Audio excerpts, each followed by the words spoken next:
Now, as you may well know, Avengers Doomsday trailer just dropped, you know. Now look, there has not been an Avengers movie since 2019, people. 2019. What is that? 7 years? You niggas had 7 years to build a fucking story, bro. Now look, it all started with, Kang and his variants. You know what I'm saying? You had a lot of projects building up for this character. You had the Loki show, you know what I'm saying? You had Ant-Man Quantumania, you had the second season of Loki, you had the whole multiversal plot. But with Jonathan Majors getting fired, I guess the whole thing just had to be rewritten. I can't even lie. As much as I fuck with them bringing back old actors for their previous roles, for some reason, it just seems like the MCU is just shoving nostalgia down people's throats. Pause. A prime example is No Way Home. But the thing is, No Way Home did it good. They actually did it well. It's actually a great movie. Probably one of the greatest Spider-Man movies to ever come out. I say maybe top 3. Spider-Man 2 is always going to be the best Spider-Man movie, in my opinion. That's just me, though. Then, you got Deadpool and Wolverine. You know what I'm saying? Who was there? You had Wesley Snipes come back as Blade. You know what I'm saying? You had Elektra. And, you had Channing Tatum as Gambit. I mean, he wasn't in any other projects, in any other X-Men movies. But, people have been begging for Gambit to be in live action. So when it came on screen, yes, it kind of looked as a joke because it's a Deadpool movie. But it did so well to the point this nigga in a Doomsday trailer fighting Shang-Chi. So W's in my opinion. You know what I'm saying? W's, fully W's. You know what I'm saying? Now that Kang is out of the picture, we got Doom coming in, bro. Personally, I don't know how they're gonna do this. I really don't know how they're gonna do this. Matter of fact, let me just watch this trailer to get a good recap of what we're dealing with. Let me see.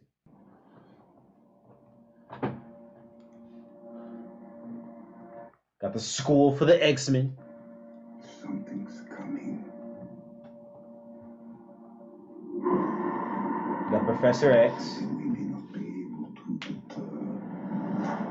Before this day is done, we should be faced with an unthinkable decision. I love his voice. No weird shit. I've fought with many warriors in my time. The Fantastic Four. Far stronger. Thor. So that mean the Fantastic Four brought Thor with them? How did they come in contact though? That shit's crazy. You got the Thunderbolts, you know what I'm saying? You got Scott Lang. What is Sam gonna do against Doom? Okay, you got the Fantastic Four. They did a little something with Galactus, even though it was mainly, Silver Surfer who pushed him into space. Thunderbolts, only help they got, I ain't gonna lie, is Bob. Sentry's probably the only one that can actually do some damage. And maybe Thor. But what the fuck is Sam gonna do? That's what I want to know. And all of us put together, and they died. They died facing enemies and threats that scared me far less than this one. Oh, Cyclops! Oh! Everything that they sacrificed will be for nothing. Loki! Do not stand together. Shuri! Put aside your petty squabbles. Mystique! Elena! Do nothing except I'm sorry, I'm repeating everything. Magneto. if you return. You will return as brothers and sisters.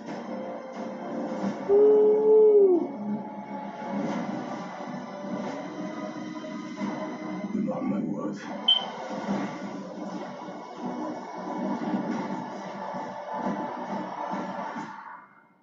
We're going to need a miracle. Right now. It's not possible.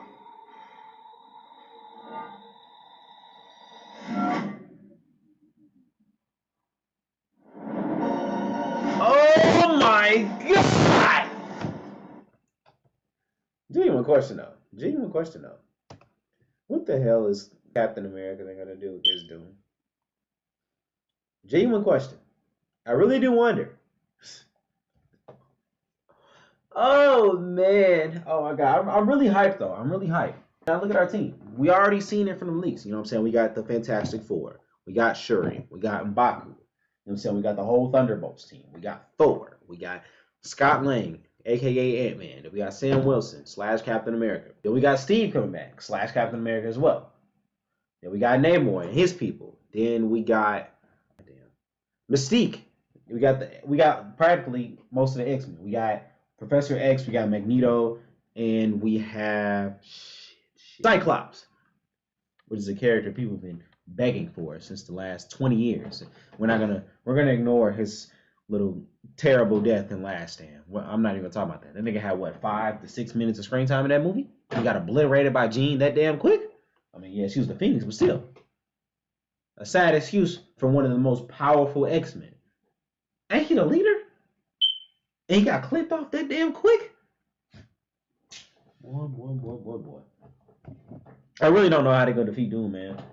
If this man can stop a weapon that was literally able to withstand a force of 6 Infinity Stones, which is literally the 6 entities that was responsible for existence, this nigga stopped it with 2 fingers.